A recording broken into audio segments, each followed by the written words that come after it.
Hello friends, this is SP Singh and welcome to smarter everyday. तो प्यारे दोस्तों, बात करेंगे BEd fourth semester Kanpur university की, जिसमें जो आपका सेकंड पेपर है इसके आज हम लोग प्रीवियस ईयर क्वेश्चंस को डिस्कस करेंगे। जो परीक्षा आपकी 2025 में हुई थी उसके ये क्वेश्चंस रहेंगे और ये इन क्वेश्चंस के माध्यम से आपको ये पता लगेगा कि किस तरीके से क्वेश्चंस पूछे गए थे और आने वाले एग्जाम्स में जो बीएड फोर्थ सेमेस्टर की परीक्षा आपकी मई फर्स्ट वीक में होने को है उसमें किस तरीके से क्वेश्चन पेपर आएगा, क्वेश्चंस की लैंग्वेज क्या रहेगी, लेवल क्या रहेगा, ये सारी चीज़ें आप इन पीवाईक्यूज के माध्यम से समझ पाएंगे और यहाँ से कई क्वेश्चंस आपको एज इट इज़ एग्जाम में देखने को भी मिलेंगे।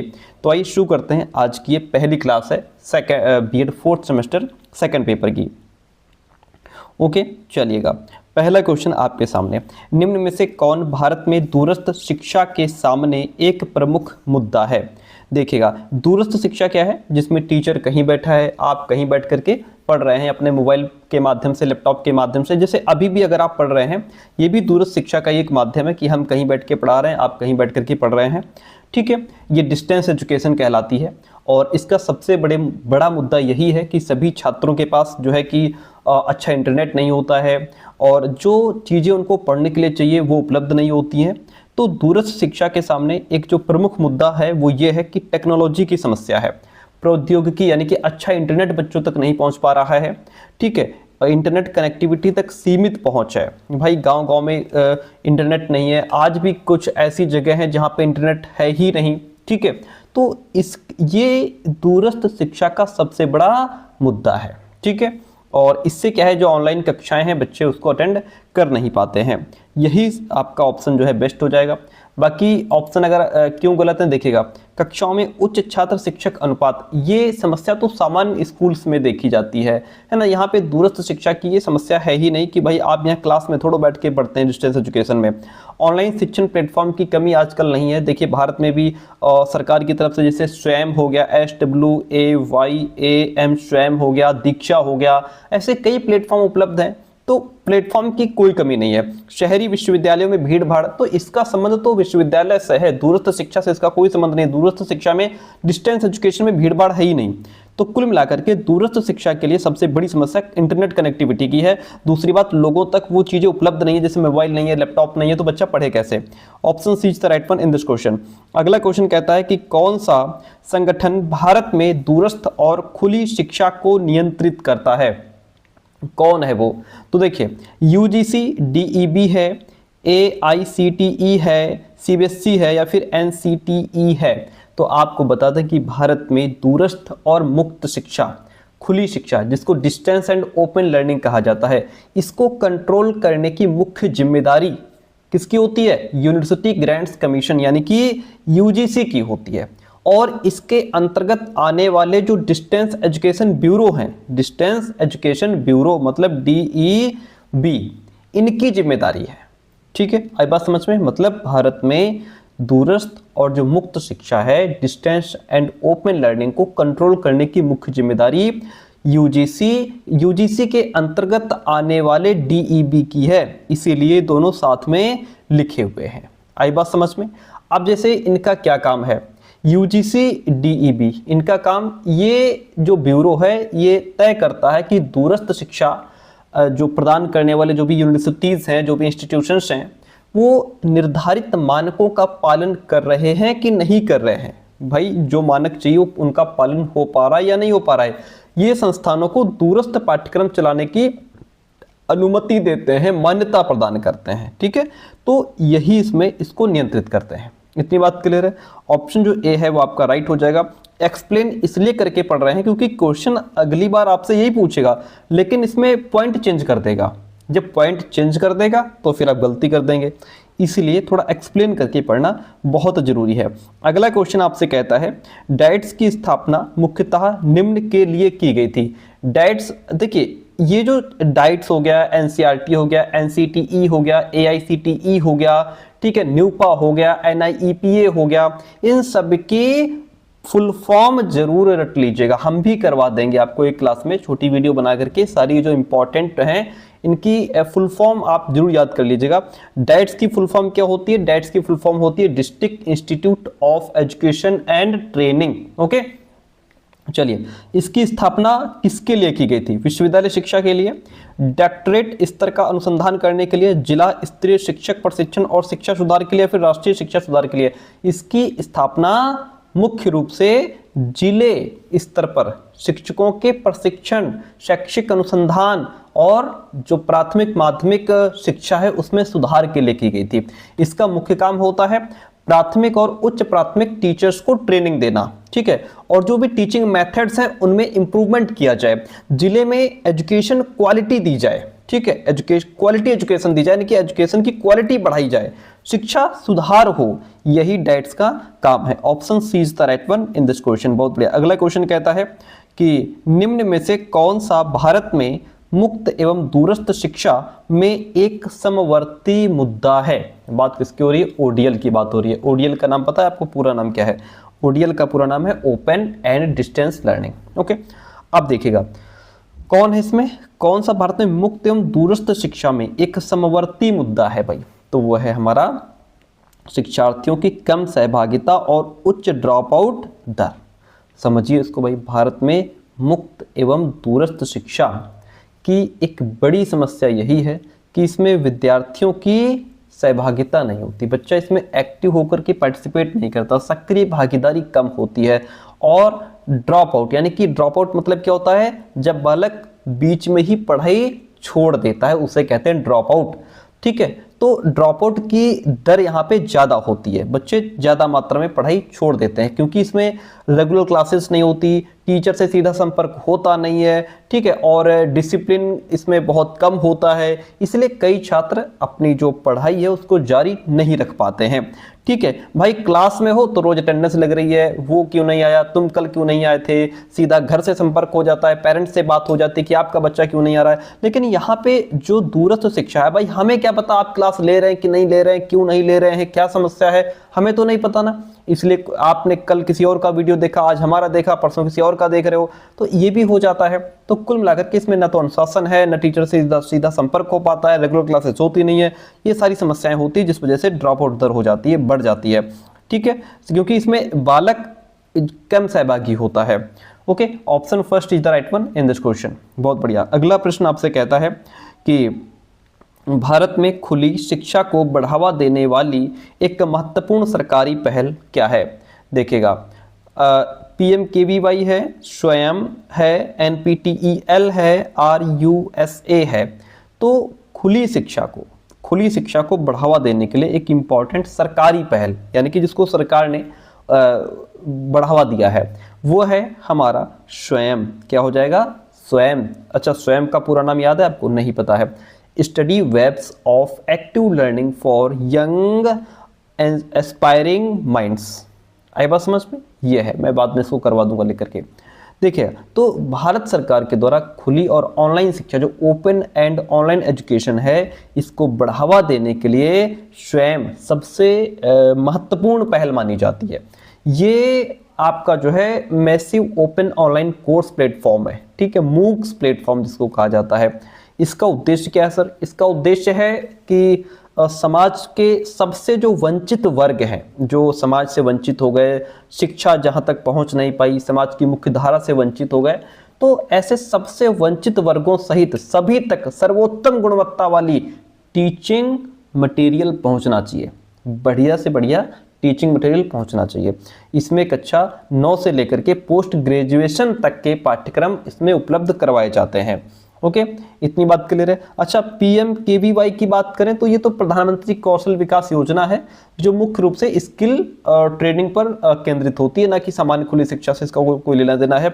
NPTEL की बात करें तो ये मुख्य रूप से इंजीनियरिंग और विज्ञान के सब्जेक्ट्स के लिए है, ठीक है। हालांकि ये ओपन एजुकेशन का पार्ट है, लेकिन अब ये स्वयं प्लेटफॉर्म के अंतर्गत ही काम करता है। NPTEL जो है वो स्वयं के अंतर्गत ही काम करता है, और ये मुख्य रूप से इंजीनियरिंग और विज्ञान जैसे सब्जेक्ट्स के लिए है।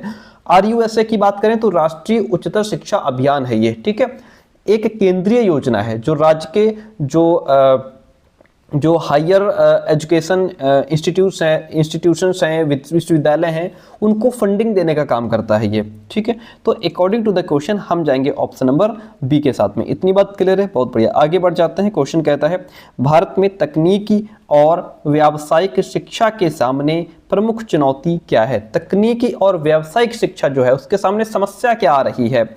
उदार कलाओं पर आधारित जोर, अंतर्राष्ट्रीय संकाय की कमी, ग्रामीण कॉलेजों की अधिकता हो गई है, प्रशिक्षण और उद्योग की जरूरतों के बीच कौशल का बेमेल हो जाना। बहुत बढ़िया बात है।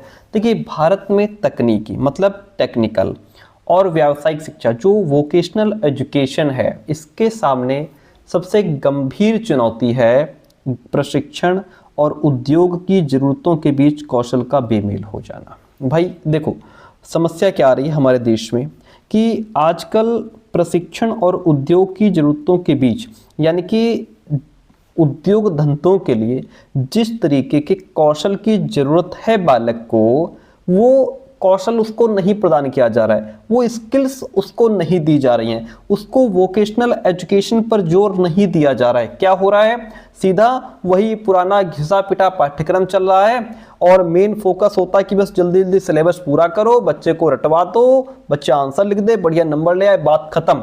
प्रैक्टिकल नॉलेज की बात आज भी हमारे देश में नहीं हो रही। दूसरे देशों में देखो, बैग कितना हल्का होता है, कितना टोटल बच्चों को स्किल्स सिखाई जाती हैं, प्रैक्टिकल नॉलेज दिया जाता है। हमारे यहाँ प्रैक्टिकल नॉलेज बहुत कम मात्रा में है, तो प्रशिक्षण नहीं दिया जाता। जिस उद्योग धंधों के लिए बच्चे को जो चीज़ें जरूरत है वो सिखाई नहीं जाती। तो कुल मिलाकर के यहाँ पे हो क्या जाता है, मिसमैच हो जाता है। जो स्किल चाहिए और जो वो व्यवसाय कर रहा है, ठीक है, उस व्यवसाय के लिए स्किल नहीं है, और जो स्किल है वो व्यवसाय नहीं मिल रहा है। तो कुल मिलाकर के क्या है, मिसमैच हो जाता है। ठीक है, यहाँ पे थ्योरेटिकल ज्ञान तो होता है बच्चे के पास, सैद्धांतिक ज्ञान तो दिया जा रहा है, लेकिन उद्योगों में काम आने वाला प्रैक्टिकल नॉलेज नहीं है बच्चे के पास। ठीक है, ये सबसे बड़ी समस्या आ रही है। Option D is the right one in this question. अगला प्रश्न कहता है कि किस सरकारी पहल का उद्देश्य भारत में कौशल विकास और व्यावसायिक प्रशिक्षण को बढ़ावा देना है। किस सरकारी पहल का काम है। बेटी बचाओ बेटी पढ़ाओ, PMKVY, मध्याह्न भोजन योजना, या फिर डिजिटल इंडिया। तो आपको बता दें कि वो है PMKVY। ये सरकारी पहल है जिसका उद्देश्य भारत में कौशल विकास, बच्चे के अंदर स्किल्स डेवलप होनी चाहिए, व्यावसायिक प्रशिक्षण, वोकेशनल ट्रेनिंग दो बच्चों को, है ना, कि जो व्यवसाय वो करना चाह रहा है उसी से रिलेटेड उसको ट्रेनिंग दो। ठीक है, इसका लक्ष्य क्या है, इसका लक्ष्य है युवाओं को उद्योगों से जुड़ी ट्रेनिंग देना। जिस उद्योग धंधे में बालक जाना चाहता है उससे रिलेटेड उसको ट्रेनिंग दो, प्रशिक्षण दो, ताकि उन्हें बेहतर रोजगार मिल सके। ठीक है, आई बात समझ में। ऑप्शन जो बी है वो यहाँ पे राइट हो जाता है। अगला प्रश्न कहता है कि किस नीति के तहत प्राथमिक शिक्षा के सार्वभौमिकरण पर जोर दिया गया। किस नीति के तहत, वो कौन सी नीति थी, वो थी हमारी NEP 1986। NEP 1986। ओके, सार्वभौमिकरण यानी कि यूनिवर्सलाइजेशन ऑफ एलिमेंट्री एजुकेशन की बात यहाँ पे हो रही है।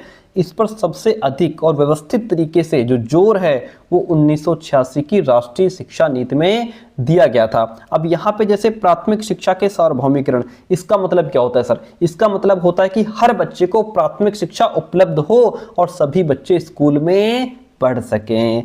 सार्वभौमिकरण मतलब सबके लिए शिक्षा, यूनिवर्सल एजुकेशन की बात यहाँ पे हो रही है। और यूनिवर्सल एजुकेशन में तीन मुख्य बातें होती हैं। क्या तीन मुख्य बातें होती हैं सर, देखिएगा, इसमें तीन मुख्य बातें होती हैं। पहली बात होती है इनरोलमेंट की, यानी कि सब बच्चों का नामांकन हो, हर बालक स्कूल में एडमिशन ले। दूसरा पॉइंट होता है इसमें रिटेंशन का, यानी कि बच्चा लगातार उपस्थित भी रहे विद्यालय में। ऐसा नहीं कि सिर्फ एडमिशन करा ले भाग जाए, नियमित उपस्थिति भी तो चाहिए, बच्चे स्कूल में बने रहें और बीच में पढ़ाई न छोड़ें, ड्रॉप आउट दर कम होनी चाहिए। और तीसरा पॉइंट इसमें होता है शिक्षा पूरी करे बालक। सभी बच्चे प्राथमिक कक्षा जैसे कक्षा 1 से 5 या कक्षा 1 से 8 तक की पढ़ाई पूरी करें। इसलिए प्राथमिक शिक्षा के सार्वभौमिकरण का अर्थ है सभी बच्चों को प्राथमिक शिक्षा उपलब्ध कराना और उन्हें उसे पूरा करने का अवसर भी दिया जाए। इसके तहत एनईपी 1986 प्राथमिक शिक्षा के सार्वभौमिकरण पर जोर दिया गया था। ऑप्शन फर्स्ट राइट हो जाता है। इसी तरीके से हम लोग समझ करके पढ़ेंगे। भारत में उच्च शिक्षा के छात्रों के लिए एक प्रमुख शैक्षणिक चुनौती क्या है? हायर एजुकेशन के लिए सबसे बड़ी समस्या क्या है भैया? हायर एजुकेशन के लिए सबसे बड़ी समस्या पाठ्यक्रम विकल्पों की कमी तो नहीं है। हाँ, पुराना पाठ्यक्रम आज भी चल रहा है, पुराना पाठ्यक्रम चल रहा है, इसमें कोई दो राय नहीं है। बहुत अधिक परीक्षाएं तो नहीं है, सख्त अनुशासन नीतियां नहीं, पुराना पाठ्यक्रम। आपको बता दें भारत में हायर एजुकेशन के क्षेत्र में पुराना पाठ्यक्रम एक सबसे बड़ी शिक्षा से जुड़ी चुनौती मानी जाती है। इसके पीछे एक तो देखिए जो भी उद्योग धंधे हैं उनकी जो मांग है वो इस पाठ्यक्रम में है नहीं।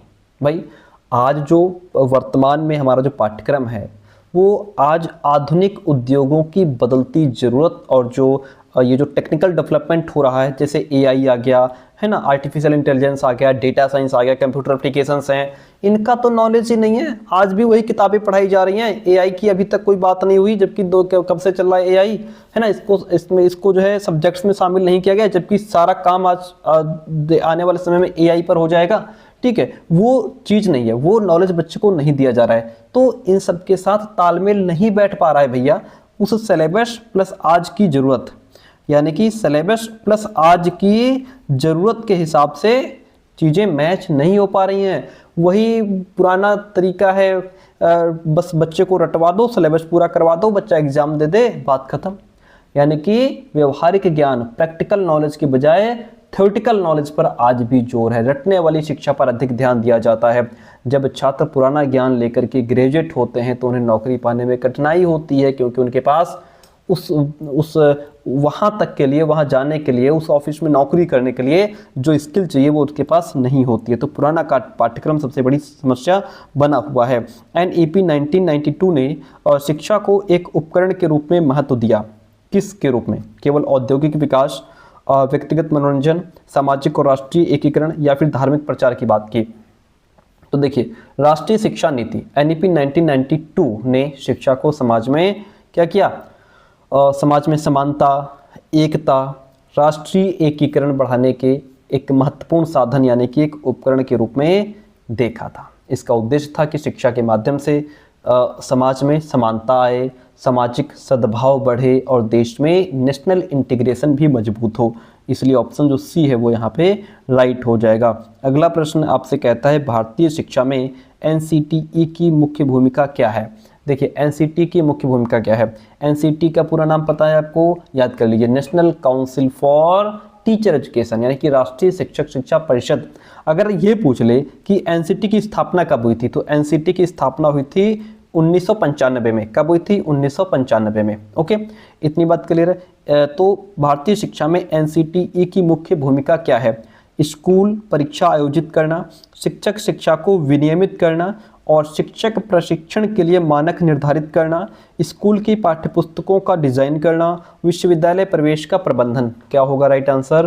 राइट आंसर हो जाएगा शिक्षक शिक्षा को विनियमित करना, यानी कि जो टीचर एजुकेशन है उसको विनियमित करना। विनियमित का मतलब किसी चीज़ को नियमों के दायरे में रख करके चलाना या उसको कंट्रोल करना, और शिक्षक प्रशिक्षण के लिए उसके मानक तय करना।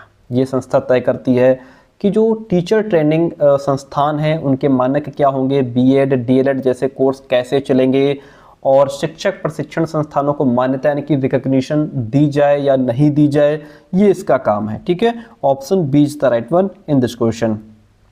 कहता है भारत में उच्च शिक्षा संस्थानों को मान्यता देने के लिए कौन सी एजेंसी जिम्मेदार है? उच्च शिक्षा संस्थानों को मान्यता देने के लिए कौन जिम्मेदार है?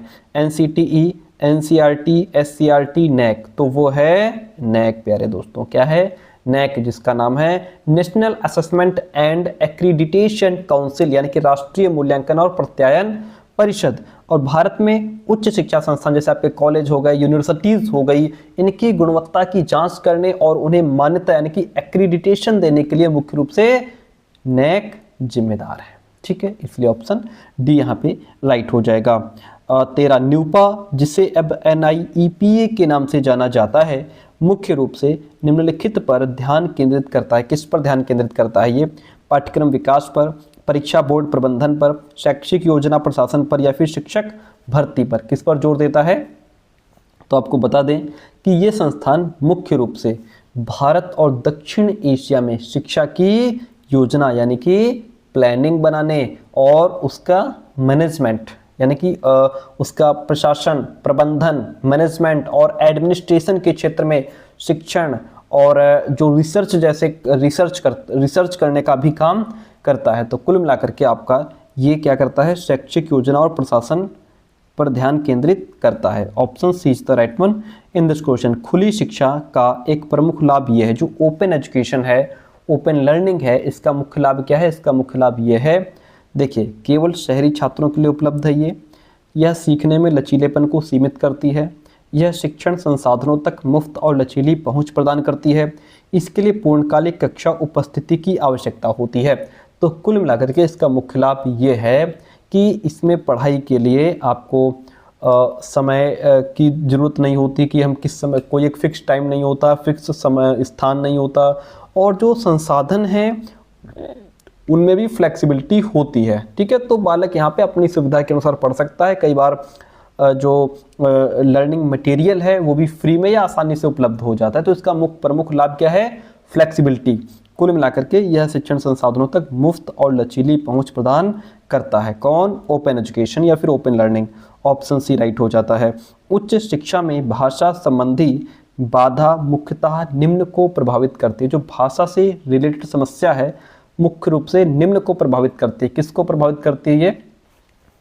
ग्रामीण एवं क्षेत्रीय भाषा के छात्र को, अंग्रेजी माध्यम स्कूलों के छात्र को, शहरी या फिर केवल अंतर्राष्ट्रीय। देखिए, उच्च शिक्षा, मान लीजिए आप स्कूल से पढ़ करके निकले और अब आप इंजीनियरिंग करने जा रहे हैं, तो वहाँ पे आपको ऑलमोस्ट इंग्लिश ही मिलती है कि आपको सब इंग्लिश में पढ़ना है।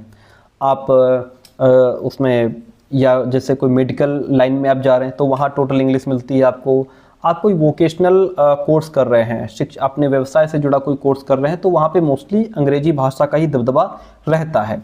तो कुल मिलाकर के जब हम उच्च शिक्षा में जाते हैं तो भाषा संबंधी बाधा मुख्यतः जो ग्रामीण और क्षेत्रीय भाषा के छात्र होते हैं, वो बेचारे अपने गांव से पढ़ करके गए हैं, अपनी जो उनकी मातृभाषा है, ठीक है, वो उसमें पढ़ रहे थे, हिंदी में पढ़ रहे थे, या कोई मराठी वाले हैं तो मराठी में पढ़ रहे थे, तमिल वाले तमिल पढ़ रहे थे, वहाँ से वो पढ़ कर के आए हैं और अब उनके सामने सीधा इंग्लिश आ गई है।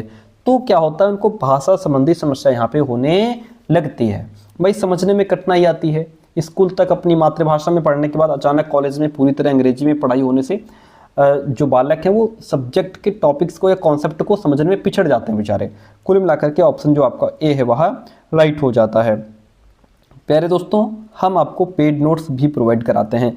पेड नोट्स का मतलब ये होता है कि आपको कुछ फीस पे करनी पड़ती है एंड आपको कंप्लीट नोट्स चारों पेपर के प्रोवाइड करा दिए जाते हैं। उसके लिए आप हमें इस नंबर पे 9628182649 इस नंबर पे व्हाट्सअप मैसेज करिए। उसमें लिखिए कि सर बीएड 4th सेमेस्टर के नोट्स चाहिए कानपुर यूनिवर्सिटी के। हम आपको कंप्लीट प्रोसेस भेज देंगे। आप जब हमें फीस पे करके स्क्रीनशॉट डालेंगे तो हम आपको कंप्लीट नोट्स भेज देंगे। ठीक है, ध्यान रहे, हमारे नोट्स पढ़ने के बाद आपको बाहर से कोई कॉपी, किताब, क्वेश्चन बैंक, मॉडल पेपर कुछ भी खरीदने की आवश्यकता नहीं रह जाती है। कंप्लीट कंटेंट हम आपको यहाँ से प्रोवाइड करा देते हैं। गारंटी इस बात की रहती है कि जितना भी मटेरियल, जो भी नोट्स हम आपको यहाँ से देंगे, पूरा का पूरा पेपर एज इट इज आपको यहीं से छपा मिलेगा। सबसे प्लस पॉइंट, सबसे बड़ा प्लस पॉइंट ये है कि जो मार्केट से आप क्वेश्चन बैंक खरीदते हैं उसकी भी पीडीएफ हम आपको साथ में प्रोवाइड करा देते हैं, ताकि आपको ये ना लगे कि हमने सर का कंटेंट पढ़ लिया, बाहर से हमने जो मटेरियल था वो हम नहीं पढ़ पाए या हमें क्वेश्चन बैंक पढ़ना चाहिए था। तो इसके लिए हम आपको क्वेश्चन बैंक भी साथ में इजी नोट्स प्रोवाइड करा देते हैं। ठीक है, तो फटाफट इस नंबर पे व्हाट्सएप मैसेज करिए, नोट्स लेकर के अपनी पढ़ाई शुरू कर दीजिए। मई के फर्स्ट वीक में आपकी परीक्षा होने को है। आइए देखिए, स्कूली शिक्षा के लिए NEP 2020 द्वारा पेश की गई शैक्षिक संरचना क्या है। तो आपको ये तो पता ही होगा कि 2020 में जो शिक्षा की संरचना है, जो स्ट्रक्चर है, वो क्या दिया गया, 5334 का। ठीक है, अब इसमें जो ये 5334 है इसको अलग अलग करके पूछ सकता है। ठीक है, इसमें क्या शामिल है, ये जो 5 है ना, 5 इसका मतलब क्या है, इसको फाउंडेशनल स्टेज कहते हैं। सर क्या कहते हैं इसको, फाउंडेशनल स्टेज कहा जाता है। ठीक है, ये 5 वर्ष का है। कितने वर्ष का है, 5 वर्ष का। इसमें 3 साल की प्री स्कूल यानी कि जिसको आंगनवाड़ी कहते हैं, और 3 साल की, देखो इसमें क्या है कि 3 साल की प्री स्कूल प्लस उसके बाद कक्षा 1 फिर कक्षा 2, तो 3 1 4 5। तो इसमें यहाँ पे जो बालक है 3 से 8 साल का होता है और ये 5 वर्ष की शिक्षा होती है। ठीक है, फिर उसके बाद आएगा थर्ड में, ये होता है प्रिपरेटरी स्टेज। इसमें कक्षा 3 से 5 तक की पढ़ाई शामिल है। यहाँ पे बालक बालक 8 से लेकर के 11 वर्ष तक का होता है। फिर इसके बाद आती है मिडिल स्टेज। ठीक है, इसमें कक्षा 6 से 8 तक की पढ़ाई शामिल होती है। फिर आती है फोर्थ वन, सेकेंडरी स्टेज। इसमें कक्षा 9 से 12 तक की पढ़ाई शामिल होती है। ओके, तो ये भी ध्यान रखिएगा, ये वाला स्ट्रक्चर NEP 2020 में दिया गया है। NCERT भारत में शिक्षा प्रणाली के किस स्तर पर काम करता है? जो NCERT है, NCERT का पूरा नाम याद रखिएगा, national council of educational research and training, जिसको हिंदी में कहते हैं राष्ट्रीय शैक्षिक अनुसंधान और प्रशिक्षण परिषद। भारत में ये केंद्रीय स्तर पर काम करने वाली एक प्रमुख संस्था मानी जाती है। अगर आपसे क्वेश्चन पूछ ले कि सर NCERT की स्थापना कब हुई थी, तो ध्यान रखिएगा NCERT की स्थापना 1961 में हुई थी। ठीक है, कब हुई थी? 1961 में। Option first is the right one in this question. अगला कहता है RTE के तहत निजी स्कूलों को आर्थिक रूप से कमजोर वर्गों के लिए कितने प्रतिशत सीटें आरक्षित करनी चाहिए? तो कितने प्रतिशत सीटें आरक्षित करनी चाहिए? 10%, 25%, 30% या फिर 50%? कौन बता सकता है इसका राइट आंसर? हम बताते हैं, 25% होना चाहिए। कितनी आरक्षित करनी चाहिए? 25% सीटें आरक्षित करनी चाहिए। Option B is the right one this question. प्रारंभिक शिक्षा के सार्वभौमिकरण, अभी मैंने इससे रिलेटेड ऊपर क्वेश्चन पढ़ाया था आपको। प्रारंभिक शिक्षा के सार्वभौमिकरण का मुख्य लक्ष्य क्या है? निःशुल्क उच्च शिक्षा प्रदान करना, 6 से 14 वर्ष की आयु के सभी बच्चों के लिए निःशुल्क और अनिवार्य शिक्षा सुनिश्चित करना, कॉलेज टीचर्स को ट्रेनिंग देना, वयस्कों को व्यावसायिक प्रशिक्षण प्रदान करना। तो देखिए, प्रारंभिक शिक्षा के सार्वभौमिकरण यानी कि यूनिवर्सलाइजेशन ऑफ एलिमेंट्री एजुकेशन का मुख्य उद्देश्य ये है कि देश के हर बच्चे को जाति, धर्म या उसकी आर्थिक स्थिति की परवाह किए बिना बुनियादी शिक्षा मिलनी चाहिए, है ना। मैंने अभी आपको बताया था कि इसके 3 पिलर हैं। देखिए, पहले तो पॉइंट समझिए, 6 से 14 वर्ष की आयु के सभी बच्चों के लिए शिक्षा निःशुल्क होनी चाहिए और अनिवार्य शिक्षा सुनिश्चित करना चाहिए। अब ये जो हमारी यूनिवर्सलाइजेशन ऑफ एलिमेंट्री एजुकेशन है, इसके मुख्य 3 पिलर या 3 स्तंभ होते हैं। पहला, सार्वभौमिक पहुंच होनी चाहिए, मतलब बच्चे के घर के पास स्कूल उपलब्ध हो, आमतौर पर 1 से 3 किलोमीटर के अंदर बच्चे को स्कूल मिल जाए। दूसरी बात इसमें होती है इनरोलमेंट की, मैंने बताया था कि मतलब बच्चे का नाम लिखा होना चाहिए, और ये भी सुनिश्चित करना कि बच्चा बीच में पढ़ाई ना छोड़े और कक्षा 8 तक की शिक्षा वो पूरी करे किसी तरीके से। ठीक है, तो ऑप्शन जो बी है वो यहाँ पे राइट हो जाएगा। इसी तरीके से अगला क्वेश्चन कहता है, किस संविधान संशोधन ने भारत में शिक्षा को बच्चों का मौलिक अधिकार बना दिया? किसने बना दिया भैया? तो देखिएगा, 14वां संशोधन था वो, 61वां था, 86वां था या फिर 73वां संशोधन था? तो वो था हमारा 86वां संविधान संशोधन। ठीक है, ये जो 86वां संविधान संशोधन था कब हुआ था? 2002 में हुआ था सर। कब हुआ था? 2002 में हुआ था। और ये भारत के इतिहास में एजुकेशन की फील्ड में सबसे इम्पॉर्टेंट संवैधानिक बदलाव माना जाता है। और इसके तहत कुछ इम्पॉर्टेंट क्या कहते हैं उसको, कुछ महत्वपूर्ण कदम उठाए गए थे, जैसे अनुच्छेद 21A। ठीक है, संविधान में एक नया अनुच्छेद जोड़ा गया जिसने 6 से 14 वर्ष की आयु के सभी बच्चों के लिए शिक्षा को एक मौलिक अधिकार यानी कि क्या बना दिया गया? फंडामेंटल राइट बना दिया गया। और इसमें निःशुल्क और अनिवार्य शिक्षा की भी बात हुई। भाई, ये सरकार की जिम्मेदारी तय की गई कि वह इन बच्चों को मुफ्त में शिक्षा प्रदान करे। इसी संशोधन के आधार पर आगे चल करके RTE अधिनियम 2009 भी लागू हुआ था। ठीक है, अच्छा, अब ये जो 42वां संशोधन है ये हुआ था आपका 1976 में सर। ठीक है, इसे आपको पता है मिनी संविधान भी कहा जाता है। इसने शिक्षा को राज्य सूची से हटा करके समवर्ती सूची में डाला था। आपसे क्वेश्चन पूछ लेगा कि किस संशोधन ने शिक्षा को राज्य सूची से हटा करके समवर्ती सूची में डाला था? तो वो था 42वां संविधान संशोधन, जिसने शिक्षा को राज्य सूची से हटा करके समवर्ती सूची में डाला था ताकि केंद्र और राज्य दोनों इस पर कानून बना सकें। 61वां जो संविधान संशोधन था 1989 में हुआ था। इसने मतदान की आयु 21 वर्ष से हटा करके 18 वर्ष कर दी थी। आपसे क्वेश्चन पूछ लेगा किस संशोधन में मतदान की आयु 21 वर्ष से घटाकर 18 कर दी थी, तो वो यही था 61वां संविधान संशोधन। बचा हमारा 73वां संविधान संशोधन। ये आपका हुआ था 1992 में, ठीक है, और ये आपका पंचायती राज व्यवस्था से संबंधित है, ठीक है। प्रश्न के अकॉर्डिंग ऑप्शन सी राइट हो जाता है, बाकी ऑप्शंस भी हमारे क्लियर हो गए। राष्ट्रीय मूल्यांकन एवं प्रत्यायन परिषद नैक का हिंदी में नाम है ये, इसकी स्थापना कब हुई थी? तो ध्यान रखिएगा, स्थापना आपसे जरूर 2-4 पूछ लेगा। इसकी स्थापना 1994 में हुई थी सर। कब हुई थी? 1994 में नैक की स्थापना हुई थी। क्वेश्चन कहता है प्रारंभिक शिक्षा के सार्वभौमिकरण हासिल करने के लिए भारत सरकार ने कौन सा कार्यक्रम शुरू किया? मध्याह्न भोजन योजना, कौशल भारत मिशन, सर्व शिक्षा अभियान या फिर डिजिटल इंडिया अभियान? क्या शुरू किया था? तो ये था हमारा सर्व शिक्षा अभियान, SSA, ठीक है।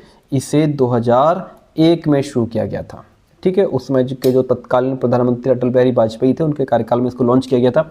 और SSA का प्रसिद्ध जो नारा था वो था सब पढ़ें सब पढ़ें, और इसका लक्ष्य क्या था? 6 से 14 वर्ष की आयु के सभी बच्चों को अच्छी शिक्षा प्रदान करना, ठीक है। चलो, अकॉर्डिंग टू द क्वेश्चन हम जाएंगे ऑप्शन नंबर सी के साथ में। आगे बढ़ते हैं। अगला क्वेश्चन देखिए क्या कहता है। क्वेश्चन कहता है कि उच्च शिक्षा में छात्रों के सामने आने वाली आम वित्तीय समस्या क्या है? देखिएगा, बहुत अधिक छात्रवृत्तियां, ऋण की अनुपलब्धता, उच्च ट्यूशन फीस, बैंकों की कमी। देखिए, उच्च शिक्षा में, हायर एजुकेशन में क्या होता है कि कोर्स की फीस महंगी हो जाती है और टीचर्स अपनी ट्यूशन की भी फीस बहुत ज़्यादा बढ़ा देते हैं। यही आम वित्तीय समस्या है, उच्च ट्यूशन फीस की फीस भी महंगी हो जाती है। अगला क्वेश्चन है, भारत में प्रारंभिक शिक्षा के सार्वभौमिकरण प्राप्त करने में एक प्रमुख चुनौती क्या है? बहुत सारे विश्वविद्यालय सार्वभौमिकरण प्राप्त नहीं हो पा रहा है, उसमें समस्या क्या आ रही है? कॉलेजों में भाषा विविधता है, ग्रामीण क्षेत्रों में स्कूल छोड़ने की दर और बुनियादी ढांचे की कमी है, शिक्षा में डिजिटल उपकरणों का अत्यधिक उपयोग होने लगा है। तो भारत में प्रारंभिक शिक्षा के सार्वभौमिकरण के लक्ष्य को पूरा करने में सबसे बड़ी बाधा क्या है? सबसे बड़ी बाधा तो यही है, ग्रामीण क्षेत्रों में स्कूल छोड़ने की दर बढ़ जाती है, बुनियादी ढांचे की कमी आ जाती है। देखिए भाई, यहाँ पे ये जो स्कूल छोड़ने की दर है, जिसको ड्रॉप आउट रेट कहते हैं, अक्सर ग्रामीण क्षेत्रों में गरीबी के कारण बच्चे अक्सर बीच में ही स्कूल छोड़ देते हैं ताकि वो काम करके परिवार का हाथ बटा सकें, उनकी इनकम में हेल्प कर सकें, ठीक है। इसके अलावा माता पिता भी जो है शिक्षा को लेकर के जागरूक होते नहीं है, तो ड्रॉप आउट रेट अपने आप बढ़ जाता है। और दूसरी बात, इंफ्रास्ट्रक्चर गैप, बुनियादी ढांचे की कमी होती है। कई ग्रामीण स्कूलों में अभी भी ठीक से क्लासरूम नहीं है, सफाई नहीं है, प्लास्टर टूटा हुआ है ना, बिजली है नहीं, और गर्मी में बच्चे बैठे हुए हैं, पीने के लिए साफ पानी, बढ़िया पानी नहीं मिल पा रहा है, और खासकर लड़कियों के लिए शौचालय अलग से है नहीं। तो इस वजह से भी स्कूल जाना बच्चे बंद कर देते हैं। ये सारी समस्याएं आ रही हैं प्रारंभिक शिक्षा के सार्वभौमिकरण को अपनाने में। अगला क्वेश्चन कहता है कि भारत में माध्यमिक शिक्षा के व्यावसायीकरण का प्राथमिक उद्देश्य क्या है? देखिएगा, चलिए, छात्रों को विश्वविद्यालय प्रवेश परीक्षा के लिए तैयार करना, केवल शैक्षणिक उत्कृष्टता को बढ़ावा देना, कला शिक्षा को समाप्त करना, छात्रों को नौकरी उन्मुख और व्यावहारिक कौशलों से लैस करना। तो देखिएगा, भारत में माध्यमिक शिक्षा के व्यावसायीकरण का प्राथमिक उद्देश्य क्या है? प्राथमिक उद्देश्य इसका है छात्रों को नौकरी उन्मुख, ठीक है, और व्यावहारिक कौशलों से लैस करना। कहने का मतलब है माध्यमिक शिक्षा के व्यावसायीकरण, मतलब वोकेशनलाइजेशन ऑफ सेकेंडरी एजुकेशन का मुख्य उद्देश्य शिक्षा को केवल किताबों तक सीमित नहीं रखना है, केवल किताबों तक सीमित न रख करके उसे काम और स्किल्स से जोड़ना है, ठीक है। बच्चों की रोजगार क्षमता को बढ़ाया जाए, नौकरी उन्मुख, जो जिस फील्ड में बालक नौकरी करना चाहता है उसी से रिलेटेड बच्चे को ज्ञान दिया जाए। छात्रों को ऐसे हुनर सिखाना जैसे कोडिंग हो गया, इलेक्ट्रॉनिक्स हो गया, फैशन डिजाइनिंग हो गया, एग्रीकल्चर हो गया, आज आपका AI आ गया और कंप्यूटर एप्लीकेशंस हो गए, इन जिससे वो स्कूल की पढ़ाई पूरी करने के बाद सीधे रोजगार ढूंढ ले या अपना छोटा मोटा काम धंधा खुद शुरू कर ले। इस योग्य बच्चे को बनाओ, व्यावहारिक कौशल से उसको लैस किया जाए, जो उसके काम की चीजें, जो प्रैक्टिकल नॉलेज है वो बच्चे को दिया जाए। Option D is the right one in this question. डेलर्स रिपोर्ट में सीखना डैश पर जोर दिया गया है। सीखना किस पर जोर देता है? केवल शारीरिक शिक्षा पर, व्यक्तिगत विकास और आत्मपूर्ति पर, नौकरी उन्मुख प्रशिक्षण पर, या फिर नई भाषाएं सीखना। देखिएगा, डेलर्स रिपोर्ट में सीखना किस पर जोर देता है? तो ये जोर देता है व्यक्तिगत विकास और आत्मपूर्ति पर। कैसे जोर देता है समझिए, यहाँ पे लिखा है, देखिए समझिए इस पॉइंट को। 1996 में यूनेस्को को सौंपी गई डेलर्स रिपोर्ट, जिसका शीर्षक क्या था? Learning the treasure with in. ठीक है, ये इसका शीर्षक था। शिक्षा के प्रति एक समग्र हॉलिस्टिक दृष्टिकोण रखती है। ये रिपोर्ट केवल नौकरी पाने के लिए सीखने की बात नहीं करती, बल्कि मनुष्य के पूर्ण व्यक्तित्व के विकास पर जोर देती है कि व्यक्ति का होल डेवलपमेंट होना चाहिए। रिपोर्ट में सीखने को 4 मुख्य स्तंभों 4 पिलर्स में डिवाइड किया गया है। लर्निंग टू नो यानी कि जानने के लिए सीखो। लर्निंग टू डू करने के लिए सीखो। लर्निंग टू लिव टुगेदर साथ रहने के लिए सीखो। और लर्निंग टू बी यानी कि स्वयं बनने के लिए सीखो, खुद को क्या बनना है उसके लिए सीखो। इनमें लर्निंग टू बी का अर्थ है व्यक्ति का समग्र विकास, ओवरऑल डेवलपमेंट, होल डेवलपमेंट होना चाहिए। और सेल्फ फुलफिलमेंट, इसलिए रिपोर्ट में सीखने का जोर व्यक्तिगत विकास और आत्मसंतुष्टि पर दिया गया है। इस रिपोर्ट में क्या है, सीखने का जो जोर है वो मुख्य रूप से किस पर दिया गया है कि व्यक्ति अपना खुद का डेवलपमेंट कर सके, आत्मसंतुष्टि उसको होनी चाहिए, सेटिस्फैक्शन मिलना चाहिए। ठीक है, ऐसी लर्निंग हो जिससे उसको सेटिस्फैक्शन मिले। माध्यमिक विद्यालयों में व्यावसायिक विषयों, जो वोकेशनल सब्जेक्ट्स हैं, जिन सब्जेक्ट्स को पढ़ करके क्या करेंगे आप जो है कि नौकरी ढूंढ लेंगे, व्यवसाय कर पाएंगे आप कोई, है ना। चलिए एक मिनट, हाँ ठीक है। तो माध्यमिक विद्यालयों में व्यावसायिक विषयों, वोकेशनल सब्जेक्ट्स को शामिल किया जाता है। शिक्षा को अधिक सैद्धांतिक बनाने के लिए, कला में प्रारंभिक विशेषज्ञता को बढ़ावा देने के लिए, विज्ञान का महत्व खत्म करने के लिए, या फिर रोजगार के अवसरों के साथ जुड़े व्यावहारिक कौशल प्रदान करने के लिए। किसके लिए होता है भाई? तो ये होता है, ये जो वोकेशनल सब्जेक्ट्स हैं इनको इसलिए इंक्लूड किया जाता है ताकि रोजगार के अवसरों के साथ जुड़े व्यावहारिक कौशल प्रदान किए जा सके। छात्रों को ऐसे काम के स्किल्स सिखाई जाएं जो सीधे नौकरी या काम आने वाले हों। यानी सिर्फ किताबों का सिद्धांत ना पढ़ाओ, थ्योरेटिकल नॉलेज मत दो, बल्कि ऐसी ट्रेनिंग देना जिससे बालक किसी काम को कर सके, रोजगार पा सके, है ना। जैसे आप स्कूल में उसको कंप्यूटर चलाना सिखा दो, डेटा एंट्री सिखा दो, इलेक्ट्रिशियन का काम सिखा दो, सिलाई कढ़ाई बुनाई सिखा दो, ऑटोमोबाइल रिपेयर सिखा दो, कारपेंटरी बढ़ई का काम सिखा दो भैया। इन स्किल्स से बालक जो है पढ़ाई के बाद नौकरी पा लेगा। नौकरी ना मिलेगी तो खुद का काम शुरू कर लेगा, लेकिन वो एक योग्य व्यक्ति बन जाएगा, 4 पैसा कमाने वाला बन जाएगा, बेरोजगार नहीं रहेगा। लेकिन इस शिक्षा से हमारे देश को आज भी जरूरत मतलब नहीं है, बस एग्जाम कराते जाओ, एग्जाम कराते जाओ। शिक्षा का व्यावसायीकरण मुख्यतः किससे संबंधित है? देखिएगा, केवल सरकारी संस्थाओं द्वारा प्रदान की जाने वाली शिक्षा से, शिक्षा को लाभ कमाने का व्यवसाय मानना, सभी के लिए मुफ्त शिक्षा, या फिर केवल कला पर केंद्रित शिक्षा। आपको बता दूं, शिक्षा का व्यवसायीकरण का मतलब यहाँ पे क्या है? आज शिक्षा को सिर्फ एज अ बिजनेस मान लिया गया है। क्या मान लिया गया है? शिक्षा को एज अ बिजनेस के तौर पर देखा जाता है कि शिक्षा आज एक व्यवसाय है। स्कूल खोलना एक बिजनेस है कि बस उसमें पैसा है, किसी भी तरीके से पैसा है। तो शिक्षा को लाभ कमाने का व्यवसाय मान लिया गया है। जब शिक्षा का उद्देश्य ज्ञान देना या समाज की सेवा करना नहीं होता, सिर्फ पैसा कमाना बन जाता है, सिर्फ प्रॉफिट कमाना बन जाता है, तो उसे शिक्षा का व्यवसायीकरण कहते हैं। भाई कैसे? जैसे आप बहुत ज़्यादा फीस ले रहे हो, स्कूल कॉलेज क्या है कि पढ़ाई से ज़्यादा अपनी ज़्यादा से ज़्यादा फीस पर ध्यान देते हैं, अलग अलग चार्जेस लगा देते हैं। ये क्या है कि सीधा पैसे कमाने पर ध्यान देते हैं। आप अपने छोटे बच्चे को स्कूल में एडमिशन कराने ले जाओ, प्राइवेट स्कूल में, बढ़िया स्कूल में, देखो आपसे कितने तरीके के टैक्स चार्ज लगा देगा।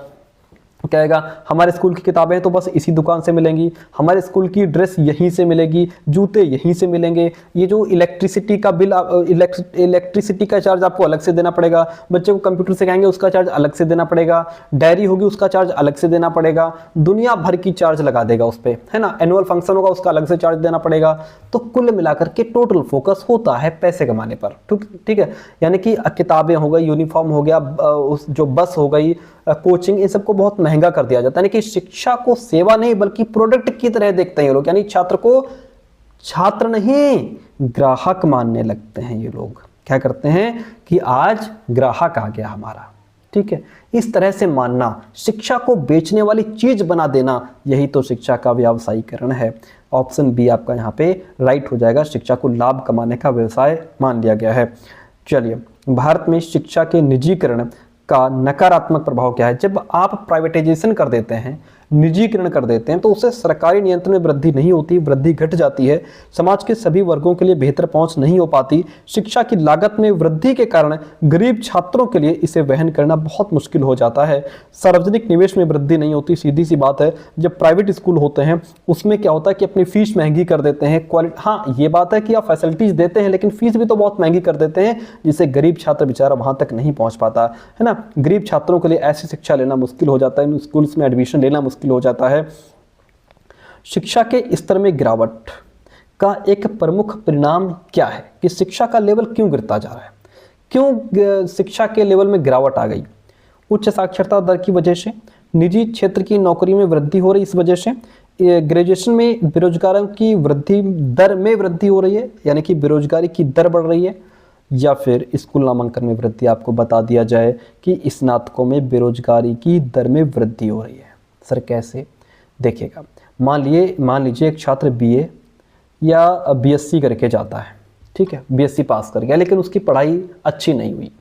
उसे कंप्यूटर चलाना, सही लिखना बोलना या उसके काम से जुड़ी स्किल्स ठीक से उसको आते नहीं है। अब जब वो नौकरी के लिए इंटरव्यू देगा तो कंपनी क्या देखेगी भाई? उसका नॉलेज देखेगी, उसकी स्किल्स देखेगी, उसकी पर्सनैलिटी देखेगी, उसका बोलने का ढंग देखेगी। अगर उसके पास ये स्किल्स नहीं है तो कंपनी उसे नौकरी नहीं देगी। क्या होगा? छात्र डिग्री तो ले लेते हैं लेकिन नौकरी नहीं मिलती। इसी वजह से ग्रेजुएट्स में बेरोजगारी बढ़ जाती है, जो बेरोजगार की दर है वो बढ़ जाती है। यानी कि शिक्षा का स्तर गिरने से छात्रों को सही ज्ञान और स्किल्स नहीं मिलते, इसलिए उन्हें नौकरी नहीं मिलती और बेरोजगारी बढ़ती चली जाती है। ऑप्शन सी राइट हो गया। दूरस्थ शिक्षा को बढ़ावा देने के लिए इग्नू की स्थापना किस वर्ष की गई थी? इग्नू मतलब इंदिरा गांधी राष्ट्रीय मुक्त विश्वविद्यालय या फिर ओपन यूनिवर्सिटी। इसकी स्थापना हुई थी आपकी 1985 में। ध्यान रखिएगा, 20 सितंबर 1985 में हुई थी, ठीक है। ऑप्शन आपका ये राइट हो गया, बहुत बढ़िया। किस आयोग द्वारा 10+2+3 स्ट्रक्चर के भाग के रूप में व्यावसायिक शिक्षा पर जोर दिया गया था? किस आयोग ने जोर दिया था?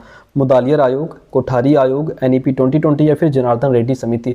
तो वो था हमारा कोठारी आयोग। कोठारी आयोग को एक और नाम दिया जाता है क्या? कोठारी आयोग को शिक्षा आयोग भी कहते हैं। ये हमने इसलिए बता दिया कि आप ध्यान रखें, नहीं तो भूल जाएंगे। शिक्षा आयोग आएगा आप तो कहेंगे कोठारी आयोग होता तो राइट आंसर हो जाता, लेकिन ये नहीं पता कि शिक्षा आयोग को ही कोठारी आयोग भी कहते हैं। ये बात आप ध्यान रखिएगा। अगला प्रश्न आपके सामने क्या कहता है क्वेश्चन? कई निजी संस्थान ऊंची फीस क्यों लेते हैं भाई? इसका एक कारण बताओ। जो प्राइवेट स्कूल्स हैं, ठीक है, संस्थान है, ऊंची फीस क्यों लेते हैं? सरकारी नियम की वजह से, उच्च संचालन और बुनियादी ढांचे की लागत और लाभ के उद्देश्यों को पूरा करने के लिए, या फिर शिक्षकों के वेतन में कटौती करना, निःशुल्क शिक्षा को बढ़ावा देना। जो कुछ प्राइवेट स्कूल्स, प्राइवेट इंस्टीट्यूशंस होते हैं वो ऊंची फीस लेते हैं। क्यों? उच्च संचालन के लिए, बुनियादी ढांचे की लागत अदा करने के लिए, लाभ कमाने के लिए वो ऊंची फीस लेते हैं। सर कैसे? मानते हैं कि प्राइवेट स्कूल सुविधाएं देते हैं, स्मार्ट क्लास देते हैं। आजकल तो प्राइवेट स्कूल्स में स्मार्ट बोर्ड लग गए, एयर कंडीशनड रूम होते हैं, यहाँ तक कि AC भी लगी है, लैब्स देते हैं, वो बढ़िया खेलने का मैदान देते हैं, जिनमें उनका ज़्यादा से ज़्यादा पैसा लगता है, इसीलिए वो क्या करते हैं? ऊंची फीस भी लेते हैं, ठीक है, और लाभ कमाने के उद्देश्य से भी पैसा लेते हैं, ठीक है। ऑप्शन बी यहाँ पे राइट हो जाएगा। उच्च शिक्षा में निजीकरण से प्रायः निम्नलिखित परिणाम होते हैं। जब शिक्षा का प्राइवेटाइजेशन हो जाता है, किसी प्राइवेट व्यक्ति के अंडर शिक्षा स्कूल कॉलेज चला जाता है, तो क्या होता है? सभी स्कूलों में शिक्षा की एक समान गुणवत्ता होती है, कंपटीशन में वृद्धि और कभी कभी गुणवत्ता में सुधार होता है, निजी स्कूलों का उन्मूलन हो जाता है, स्कूल छोड़ने की दर में स्वतः कमी हो जाती है। नहीं, शिक्षा में निजीकरण, जब शिक्षा प्राइवेट हो जाती है उससे कंपटीशन में बढ़ावा जो है वृद्धि हो जाती है कि भाई जब प्राइवेट स्कूल्स हो गए तो उनमें कंपटीशन होता है कि अगर हम थोड़ा पिछड़ गए, हम उस लेवल की एजुकेशन नहीं दे पाए, क्वालिटी नहीं दे पाए, तो बच्चा दूसरे स्कूल में चला जाएगा, इसलिए उनमें कंपटीशन बढ़ जाता है। जब कंपटीशन बढ़ जाता है तो थोड़ा बहुत शिक्षा के क्षेत्र में भी जो है कि शिक्षा का लेवल भी ऊपर उठ जाता है, गुणवत्ता में सुधार हो जाता है, क्वालिटी एजुकेशन मिलने लगती है, क्योंकि फिर उनके अंदर डर हो जाता है कि अगर हम नहीं बढ़िया पढ़ाएंगे तो बच्चा दूसरी जगह चला जाएगा, है ना। इस वजह से ऑप्शन बी राइट हो जाता है। प्राइवेटाइजेशन में ये तो फायदा है। खैर, एनसीईआरटी की स्थापना किस वर्ष हुई थी भाई? ये तो स्थापना आपको रटनी पड़ेगी। एनसीईआरटी की स्थापना 1961 में हुई थी। नाम क्या है पूरा? National council of educational research and training, ये इसका नाम है। हालांकि हम बाद में करवा देंगे इसको, जो छोटे छोटे पॉइंट्स हैं। निम्न में से कौन सी शिक्षा के व्यावसायीकरण द्वारा उत्पन्न चुनौती है? व्यापक निःशुल्क शिक्षा, लाभ के कारण शिक्षा की गुणवत्ता में समझौता, बेहतर शिक्षक प्रशिक्षण कार्यक्रम, अधिक सरकारी निवेश। देखिएगा तो अब इसमें क्या है, कौन सी शिक्षा के व्यावसायीकरण द्वारा उत्पन्न चुनौती है? क्या चुनौती है? वो चुनौती है लाभ के कारण शिक्षा की गुणवत्ता में समझौता कर लिया जाता है। यानी कि लाभ की वजह से कि बस ज़्यादा ज़्यादा पैसा आए, है ना, उससे होता क्या है, शिक्षा की गुणवत्ता में समझौता। शिक्षा का व्यवसायीकरण किया ना आपने, शिक्षा को सिर्फ क्या देख रहे हो? As a business. तो होता क्या है कि जो टीचर आपको, जिस लेवल का टीचर आपको चाहिए वो आप नहीं लगा रहे हो। क्यों नहीं लगा रहे हो? क्योंकि महंगा पड़ रहा है, तो आप सस्ते टीचर लगा लेते हो। और जो अच्छा टीचर होगा, बढ़िया टीचर होगा, वो पैसा कम नहीं लेगा, है ना। और जो जिसको नॉलेज नहीं है, डिग्री हाई फाई आप सोचते हो, इसको रख लेते हैं, डिग्री बढ़िया है और कम पैसे मिल रहा है, इसको रख लेते हैं। तो आप क्या करते हो? शिक्षा की गुणवत्ता से समझौता कर लेते हो। क्यों? लाभ कमाने के कारण आप जो है समझौता कर लेते हो, क्योंकि आपने शिक्षा को एज ए बिजनेस मान लिया है। ऑप्शन बी राइट हो गया। बहुत बढ़िया। अगला क्वेश्चन देखिए क्या कहता है। भारत में परीक्षा प्रणाली, जो ये हमारी परीक्षा प्रणाली है, इससे संबंधित प्रमुख चिंता क्या है? बताइए। बहुत अधिक व्यावहारिक परीक्षाएं हैं, रटने और अंकों पर अत्यधिक ध्यान दिया जाता है, किसी भी परीक्षा का अभाव, या फिर परीक्षा में प्रौद्योगिकी का अत्यधिक उपयोग हो रहा है। तो आपको बता दें, रटने और अंकों पर ज़्यादा ध्यान है। परीक्षा प्रणाली में यही तो होता है कि बस जो एग्जाम्स हैं बच्चा रट करके आ जाए, लिख दे, बात खत्म। रोट लर्निंग पर ज़्यादा ध्यान दिया जाता है। यहाँ बालक की अंडरस्टैंडिंग, बालक की समझ पर ध्यान नहीं है भैया। ध्यान किस पर है? मतलब जो है ध्यान ये है कि बस वो रट करके और लिख दे। छात्रों की अंडरस्टैंडिंग के बजाय उनकी याद रखने की क्षमता का टेस्ट लिया जाता है कि कितना ये याद रख सकता है। छात्र अक्सर परीक्षा में सिर्फ नंबर्स पाने के लिए फैक्ट्स को बिना समझे रट्टा मार करके लिख देते हैं। यही तो बड़ी समस्या है। क्वेश्चन कहता है, भारत में वर्तमान परीक्षा प्रणाली की प्रमुख आलोचना क्या है? देखिएगा, यह रचनात्मकता को प्रोत्साहित करती है। नहीं, आज की जो परीक्षा प्रणाली है, क्रिएटिविटी तो बिल्कुल इंक्लूड नहीं करती। यह समग्र व्यक्तित्व का मूल्यांकन करती है। क्या ऐसा है? समग्र व्यक्तित्व का मूल्यांकन करती है। रटने की आदत को बढ़ावा देती है, ये बात हम बिल्कुल मानेंगे। आज की जो परीक्षा प्रणाली है, रट्टाफिकेशन को बढ़ावा दे रही है। ठीक है, जैसे आप बोर्ड एग्जाम में देखो, बच्चा कैसे रात रात भर रट करके फिर जाता है ना, और डरता है कि अगर हम अपने शब्दों में लिख देंगे तो कहीं गलत ना हो जाए। एज इट इज जैसा लिखा है वैसे ही छाप देता है बच्चा, वैसे ही रटने की कोशिश करता है। कौन सा सुधार परीक्षा में तनाव और रटने की आदत को कम करने के उद्देश्य से है? सतत और व्यापक मूल्यांकन, केवल अंतिम वर्ष की परीक्षा, आंतरिक मूल्यांकन हटाना, या फिर परीक्षा अवधि बढ़ाना? तो देखिएगा, परीक्षा में स्ट्रेस और जो रटने की आदत है वो कैसे कम होगी? वो कम होगी सर सतत और व्यापक मूल्यांकन की वजह से। ये क्या होता है? देखिए, सतत का मतलब होता है लगातार। सतत मतलब लगातार। छात्रों का मूल्यांकन पूरे साल होता है। जैसे आपने थोड़ा पढ़ाया, अब आप क्लास टेस्ट ले रहे हो, आपने एक चैप्टर पढ़ा दिया, अब उस चैप्टर का टेस्ट ले लो। इससे क्या होगा कि एक ही चैप्टर है, 4 से 10 क्वेश्चन होंगे, बच्चा उनको पढ़ लेगा, समझ लेगा, आपको सुना देगा। चैप्टर एक तैयार हो गया, है ना। फिर दूसरा चैप्टर पढ़ाओ, दूसरा। ये नहीं कि पूरी किताब पढ़ा के फिर इकट्ठा पूरा टेस्ट ले रहे हो, तो बच्चे के ऊपर बर्डन आ जाएगा, बच्चा कभी नहीं पढ़ पाएगा। ठीक है, और लगातार उसका टेस्ट लेते रहो कि बच्चे पर कहीं में कोई कमी तो नहीं है। ओरल टेस्ट लेते रहो, आपने एक चैप्टर पढ़ाया, उससे रिलेटेड इंपॉर्टेंट पॉइंट्स, कीवर्ड्स, की लाइंस पूछते रहो, प्रोजेक्ट करवाते रहो। इससे आपका बच्चा साथ में मजबूत होता चलेगा और बच्चे में कहाँ कहाँ कमी आ रही है ये भी आपको साथ में पता चलता रहेगा, और आप उसको इम्प्रूव करते चलोगे तो बच्चा एकदम कतई मजबूत होकर आपके साथ चलेगा। ठीक है, ये होता है लगातार। व्यापक मूल्यांकन का मतलब होता है कि हर पहलू का मूल्यांकन। आप बच्चे की सिर्फ पढ़ाई पर ध्यान मत दो, उसका व्यवहार कैसा है, क्रिएटिविटी कैसी है, वो खेल में कैसा है, एक्टिविटीज़ में कैसा है, प्रोजेक्ट कैसे बनाता है, बच्चों के साथ कोऑपरेट कैसे करता है, इन सभी चीज़ों को देखा जाता है। इससे क्या होगा, बच्चे में तनाव और रटने का जो हैबिट है वो कम हो जाएगी। प्राथमिक स्तर पर पाठ्यक्रम के अत्यधिक बोझ के कारण निम्नलिखित परिणाम हो सकते हैं। अत्यधिक बोझ के कारण होता क्या है, जब ज़्यादा बोझ बच्चे पर पड़ता है, हैवी हो जाता है, तो छात्र वियोग और पढ़ाई छोड़ देते हैं। जब छोटे बच्चे, प्राइमरी स्तर के बच्चे हैं, पाठ्यक्रम आजकल छोटे बच्चों को देखते हो, बच्चे से ज़्यादा उसके बैग का वजन होता है। जितना वजन बच्चे का नहीं है उससे ज़्यादा वजन तो बैग का होता है। इतना भारी भारी बैग बच्चे पीठ पे लाद देते हैं, बेचारा बच्चा लेके जाना मुश्किल है उसको, है ना। तो ये बोझ बहुत ज़्यादा बच्चे पर होता है। तो और जब भारी बैग है, बहुत किताबें हैं, मोटी मोटी किताबें डाल देते हो कक्षा 3-4 में, बच्चा देख के डर जाता है बेचारा।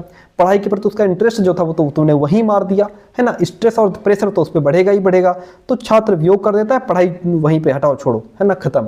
तो बच्चा बेचारा स्कूल से दूर हो जाते हैं, पढ़ाई छोड़ देते हैं, ड्रॉप आउट रेट एकदम से बढ़ जाता है। NEP 2020 द्वारा टीचर्स के लिए प्रस्तावित न्यूनतम योग्यता क्या है।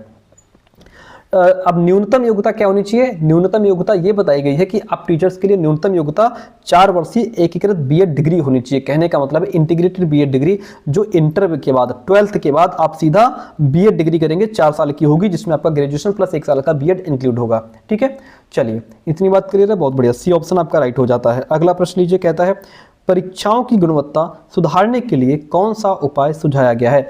आप एग्जाम्स की क्वालिटी बढ़िया करना चाहते हो, केवल थ्योरेटिकल प्रश्नों पर ध्यान मत दो, रट्टाफिकेशन पर ध्यान मत दो, रचनात्मक और योगात्मक मूल्यांकन का उपयोग करो। ठीक बात, मूल्यांकन में बदलाव किए बिना पाठ्यक्रम की सामग्री को कम कर दो। नो, आंतरिक मूल्यांकन को समाप्त करना नहीं। सीधी सी बात है, परीक्षाओं की गुणवत्ता सुधारने के लिए रचनात्मक और योगात्मक मूल्यांकन का उपयोग कीजिए। रचनात्मक मूल्यांकन का मतलब क्या होता है, फॉर्मेटिव असेसमेंट, ये लर्निंग प्रोसेस के दौरान लगातार किया जाता है। रचनात्मक है ना, आप क्लास टेस्ट ले रहे हो, बच्चे का आपने थोड़ा पढ़ाया, उसका ओरल टेस्ट ले रहे हो, प्रोजेक्ट करवा रहे हो, साथ साथ में बच्चे को टेस्ट करते रहो, जैसा मैंने अभी आपको पीछे बताया था। इसका उद्देश्य क्या है, छात्र की कमियों को पहचानना और सही समय पर उसको सुधारना। योगात्मक मूल्यांकन का मतलब होता है समेटिव असेसमेंट। ये जैसे आपने पूरा साल पढ़ा लिया, अब लास्ट में एनुअल एग्जाम्स जो होते हैं उसे योगात्मक मूल्यांकन कहा जाता है, कि आपने पूरे साल पढ़ा लिया, अब उसका टेस्ट ले रहे हो। देखिए ध्यान रखिएगा, रचनात्मक मूल्यांकन बच्चे के साथ साथ चलता है। आप चैप्टर पढ़ा रहे हो, साथ में टेस्ट ले रहे हो, आप कोई भी काम करवा रहे हो, साथ में उसको बच्चों को पूछते भी रहते हो, है ना। ये जो है पूरे साल पढ़ा लिया, अब लास्ट में एग्जाम्स ले रहे हो, ये होता है योगात्मक मूल्यांकन। इन दोनों का जब मिश्रण हो जाता है ना, तो परीक्षा प्रणाली को केवल रटने की बजाय सीखने और सुधारने पर केंद्रित बनाता है ये। अगला क्वेश्चन लीजिए। अच्छा, एक बात और आपको बता दूं कि अभी अगर आप जो हम लोग क्लासेस कर रहे हैं, इसमें हम अपना इतना डीप में आपको समझा के पढ़ा रहे हैं। 4 दिन बाद 1 मई से आपकी परीक्षा है, ठीक है। समय मिलेगा नहीं तो हम बस क्वेश्चन पढ़ेंगे, राइट आंसर बता देंगे, क्वेश्चन पढ़ेंगे, राइट आंसर बता देंगे, उससे फिर मजा आएगा नहीं। तो कुल मिलाकर के अभी से क्लासेस ज्वाइन करो, पढ़ो, अपने दोस्तों तक कॉलेज ग्रुप में ज़्यादा हो सके अपने हमारे वीडियोज़ को शेयर करो, ताकि स्टूडेंट्स पढ़ सके। परीक्षा मानकों पर व्यावसायीकरण का क्या परिणाम होता है, बस देखिएगा। परीक्षा मानकों पर संस्थानों पर उच्च उत्तीर्ण दर बनाए रखने का दबाव होता है। कभी कभी मानकों से समझौता करना पड़ता है। सर ये क्या है, ये क्या कह रहा है? देखो, परीक्षा मानकों पर व्यावसायीकरण का क्या परिणाम, जब आपने क्या किया, जब शिक्षा या स्कूल्स को एक बिजनेस की तरह चलाया जाने लगता है, जहाँ मुख्य उद्देश्य क्या होता है, ज्ञान से ज़्यादा मुनाफा कमाना या अपना नाम बढ़ाना, तो उसे कहते हैं व्यावसायीकरण, ठीक है। अब होता इसमें यह है कि संस्थानों पर उच्च उत्तीर्ण दर बनाए रखना, ऊपर से प्रेशर होता है कि हमारे कॉलेज का रिजल्ट डाउन नहीं होना चाहिए, किसी न किसी तरीके से बच्चे ज़्यादा से ज़्यादा बच्चे पास होने चाहिए। उच्च उत्तीर्ण दर यानी कि सबसे ज़्यादा बच्चे अपने यहाँ से पास करो। और उसमें क्या होता है, आपने देखा, अब जैसे आपकी 25 नंबर का प्रैक्टिकल एग्जाम होगा तो आपको कितने मिलेंगे, 25-24, 25-24, 23, 25-24। भले ही आपको एक भी फाइल बनानी नहीं आती है, लेसन प्लान बनाना आपको नहीं आता है, असाइनमेंट आपको बनाना नहीं आता है, लेकिन स्कूल ने अपना नाम ऊंचा करने के लिए क्या किया, आपको 25 में 25 नंबर दे दिए कि बच्चा बढ़िया से बस पास हो जाए, हमारे स्कूल का नाम हो, कोई बच्चा फेल ना हो। अगर बच्चा फेल हो गया तो हमारे यहाँ कोई एडमिशन नहीं लेगा, है ना। इसलिए तो संस्थानों पर उच्च उत्तीर्ण दर बनाए रखने का दबाव होता है, ठीक है। किस वजह से, बिजनेस की वजह से। अगर बच्चा फेल हो गया तो अगले साल एडमिशन नहीं मिलेंगे। कभी कभी मानकों से समझौता करना पड़ता है, जैसे अब भाई मानकों से, कंप्रोमाइजिंग स्टैंडर्ड्स का मतलब अब जैसे इसमें 100% रिजल्ट के चक्कर में अक्सर स्कूल कई रास्ते अपनाते हैं, जैसे आसान पेपर बना देते हैं ताकि हर कोई आसानी से पास हो जाए। जो इंटरनल मार्क्स मैंने अभी कहा ना, बच्चों को बिना मेहनत के पूरे नंबर दे देते हैं, 25 में 25, 70, 50 में 50। कई कॉलेज तो नकल तक करवा देते हैं कि नकल करवा दो, अपने स्कूल का नाम बढ़िया हो जाए, है ना। इससे परीक्षा की क्वालिटी यानी कि मानक गिर जाती है, ठीक है, क्वालिटी गिर जाती है। छात्र को डिग्री या ऊंचे नंबर तो मिल जाते हैं लेकिन उसे असली ज्ञान नहीं मिल पाता, ठीक है। आई बात समझ में? ऑप्शन सी आप करेक्ट। अकेले पढ़ने बैठोगे कुछ ना समझ में आएगा, इस बात की गारंटी है। चलिए अगला क्वेश्चन देखिएगा। उच्च शिक्षा में बहुविषयक पाठ्यक्रम निम्न में मदद करता है।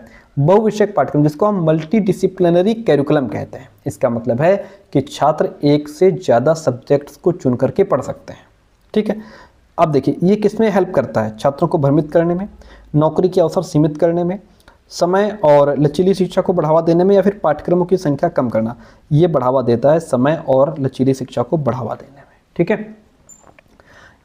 इससे होता क्या है, बहुविषयक पाठ्यक्रम जहां बालक अपने सब्जेक्ट से या यानी कि अपने मनपसंद सब्जेक्ट चुन पाएगा, ठीक है।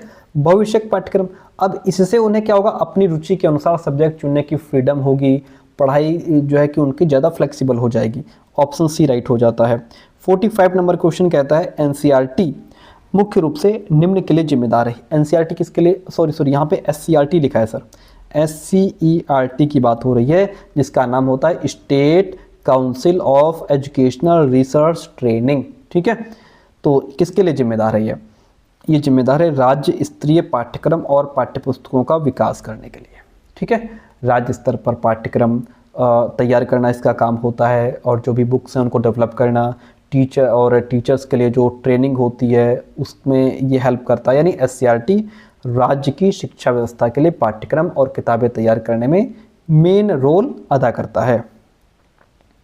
46 नंबर क्वेश्चन कहता है डाइट्स, देखिएगा इसकी स्थापना किस नीति के तहत की गई थी। डाइट्स की जो स्थापना है वो 1986 के तहत की गई थी, इसको हम क्या कहते हैं, district institute of education and training, यानी कि जिला शिक्षा और प्रशिक्षण संस्थान। डाइट्स से रिलेटेड एक और क्वेश्चन भी ऊपर भी आया था, माध्यमिक स्तर पर स्कूल छोड़ने की दर अक्सर अधिक होती है, क्यों? देखिए माध्यमिक स्तर पर बच्चे ज़्यादा स्कूल क्यों छोड़ देते हैं?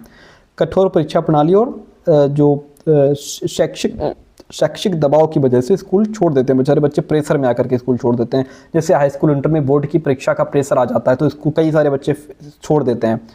उच्च शिक्षा में ड्रॉप आउट को कम करने की एक प्रमुख रणनीति क्या है कि बच्चे इस बीच में पढ़ाई ना छोड़ें? क्या तरीका है? व्यावहारिक परीक्षा हटा दो, अनिवार्य उपस्थिति हो, विषय विकल्पों को कम करना, या फिर एकेडमिक ऋण बैंकों की स्थापना, यही है। देखिए उच्च शिक्षा में ड्रॉप आउट को कम करने का तरीका है एकेडमिक बैंक ऑफ क्रेडिट्स। ये जो आप लोग ABCID बनाते हो ना, उसी की बात हो रही। ABC का मतलब ही है एकेडमिक बैंक ऑफ क्रेडिट्स, ठीक है, ये उसी का नाम है। ABCID आप कहते हो ना सर मेरा रिजल्ट नहीं दिखा रहा है, हमने ABCID नहीं बनाई है, या आप लोग यही मैसेज करते हो, तो ये है ABC। इसकी स्थापना की वजह से ड्रॉप आउट को कम किया जा सकता है।